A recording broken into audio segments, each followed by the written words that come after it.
To begin, please write your name and then turn your paper over. We're going to look at how to create neutral colors using paints. We have learned that to create a neutral color, you need to add a complementary color with a complementary color.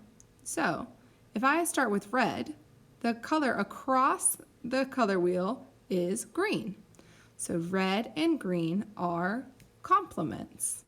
So let's start with red. Apply some of your red paint onto your paper and then add its complement on top. So red and green are complements, so I'm adding the green on top of the red. When you mix red and green together, it creates a neutral color. That means they're not as strong when they are on top of one another or mixed together. Now, as you're experimenting, it depends how much red you use and how much green you use. So you can play with that today as you are mixing. All right, so we just looked at the primary color red, but now let's look at yellow. Yellow and violet, let's look, yellow and violet are across each other on the color wheel, so they are complementary colors. All right, start with the yellow. I'm starting with the yellow because that's an actually brighter color. Then I clean my brush and I get violet or purple. And look what happens when I mix them together.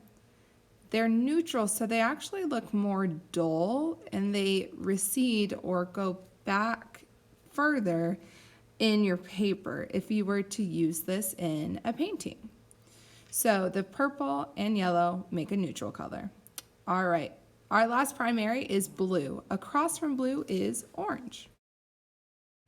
So blue and orange are complementary colors, and let's see what happens when you mix them. Now every time I'm getting a new color from my paint palette, I have to have a clean brush first. I mix the colors on my paper. That will keep your paints nice and clean and neat. Okay, look what's happening. Now, depending how much orange I use or how much blue, it's going to create a new mixture. So today, experiment with creating neutral colors. We're adding two complementary colors together.